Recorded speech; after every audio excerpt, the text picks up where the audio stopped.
Hi everyone, welcome to my channel, The Life of Nina.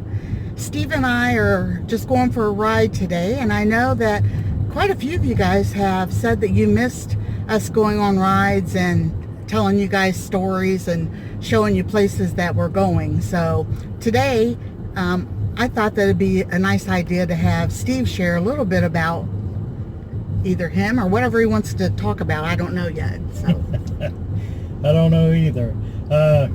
Guess I could talk about when we moved to Johnsville, and we lived out in the country then. And when we first moved down there, I was 10 years old when we moved there, and it was an old farmhouse, no running water,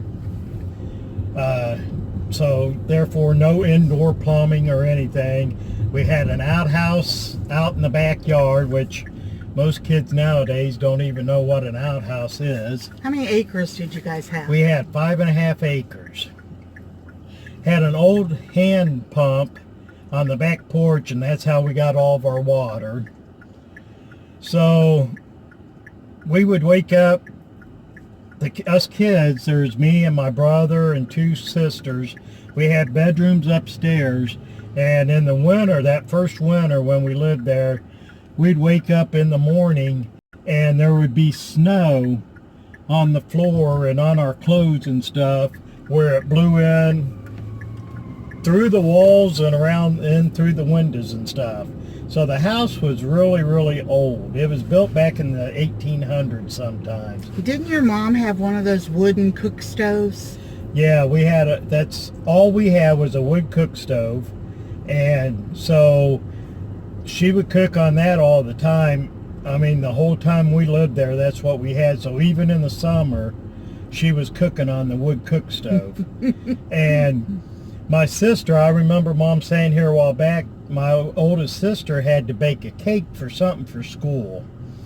And she put it in the oven and went upstairs. And Mom yelled at her a few minutes later and said, "Deb, your cake's done. You better come and get it." Well, it only been like 3 or 4 minutes, and Deb goes, "There ain't no way that cake's done." Well, she come down and checked it, and the cake was done because that stove was so hot, it baked that cake in about 4 minutes time. Oh my goodness. Yeah, it didn't take as long to fix food on it. But so we fixed that whole house up. The first summer we put a whole foundation, new foundation, because it just had them big sandstones for a foundation under it. So me, Dad, and my brother jacked the whole house up. Got all. Now, mind you, they were young. Yeah, I was. Well, at that time, I would have been 11. And Steve was skinny. He was a little scrawny little thing. Yeah, I wasn't very big then. About 4'8" and 140 pounds. Oh, I doubt you was that big.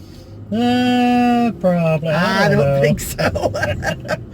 I have pictures. I'll try to get one and put it up here. But so we took all them old stones out, dug a footer, poured the footer, and Dad did the laying of the blocks, but me and my brother helped mix the cement and everything, the mortar and everything, and we laid a whole new foundation around that entire house. And then we had to go through and put new windows and new siding on it, insulate it and everything.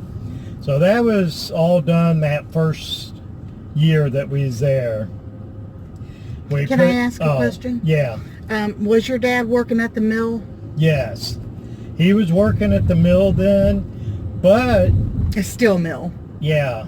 But we'd only lived there a couple, 3 years. I can't remember what year that happened.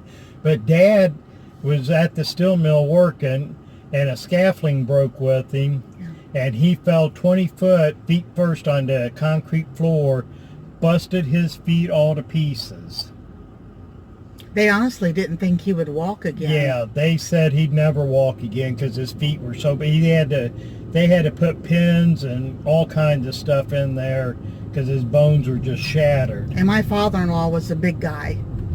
So, but after a few surgeries and about 4 or 5 years, he was walking again and out of the wheelchair and just using a cane and stuff. So Yep. he showed him that he would walk again. But so we got all that done, got the insulation. Then we also dug a hole. You know, we used to backhoe and stuff. I'm trying to watch these people flying down through here trying to hit me. We used a backhoe and stuff, but we dug the hole for the septic tank and put a septic system in, and had a well drilled and everything, so that way we had running water and a bathroom then inside the house. Now, funny story, when we still had the outhouse, and it was in the middle of January, and in Ohio, especially back in the 70s, Ooh, like yeah. that, well, the winters were bad. Yeah. Back then. I mean, it started snowing usually in October, and you didn't see the ground again until March or April, because it was covered in snow most of the time. And our cousins stayed all night, and my one cousin ended up having diarrhea, and he had to keep running out to that outhouse all night long. Every 15 minutes or so, he was out running to that outhouse again. And we were dying laughing because of it. But he was miserable. Cold. He was miserable, hurting. And Mom goes, well, I wish you guys would have let me know. We could have got him a bucket or something and set it upstairs. And but so yeah, it wasn't a fun night for him. And talking about my cousins, my mom married my dad, while my mom's sister married my dad's brother. So we were double first cousins.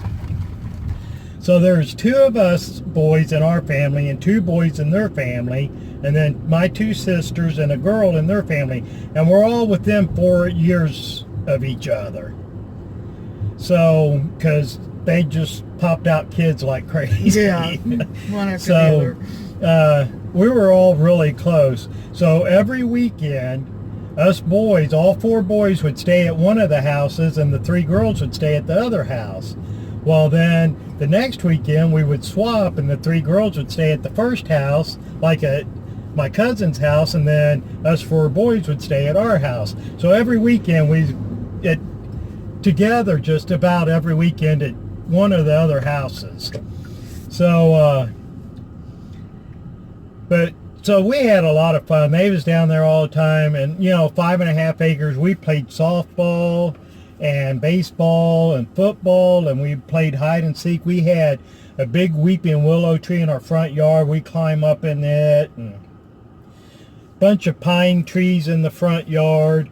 And we played hide and seek until 11, 12 o'clock at night.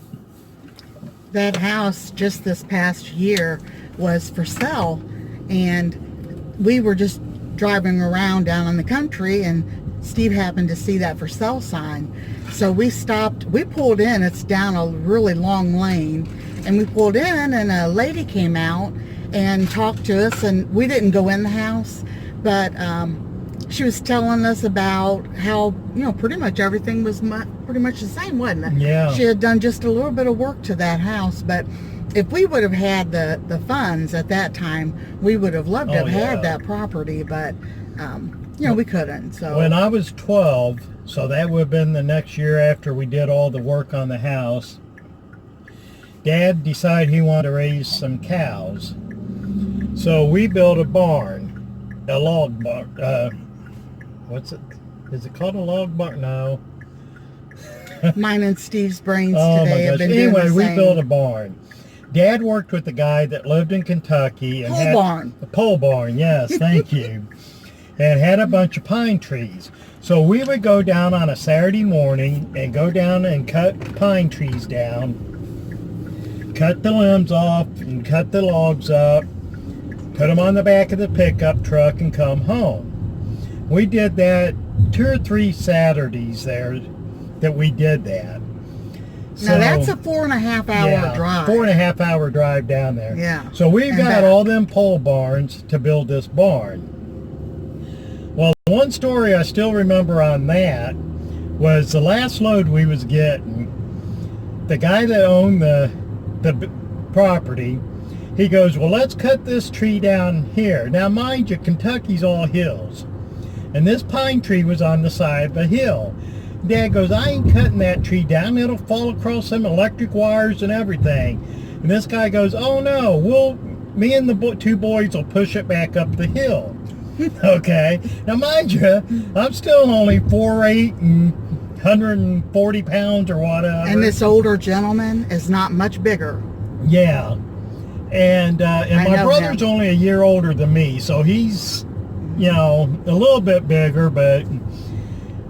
And Dad goes, there ain't no way you're going to push that tree up a hill. And he goes, oh, yeah, we can do it. So Dad starts cutting this tree, and we're sitting there trying to push this tree, and all of a sudden we heard it crack, and he's like, get out of the way, get out of the way. So we took off running, and this tree come down, and it went over the electric lines, and it knocked power out for I don't know how many miles around through there. And we cut that tree up real quick, and Dad said, all right, I'm out of here, let's go. Went back to Ohio. He come back to Ohio. Oh, goodness. But we built that pole barn, and that was when I was 12, so that would have been in 1975. And when we was down there last year, that pole barn's still standing. Yeah. What I'll try to do is I'll try to put some pictures on here either during his storytelling or at the end of the video. So, all right, I want to thank you guys for joining. I know I don't want to get too long. It's been 11 minutes, and we'll continue. We'll do some more things today, and I'll just upload them at different times. So thanks for joining us. You want to say bye? Bye. I'm watching cars.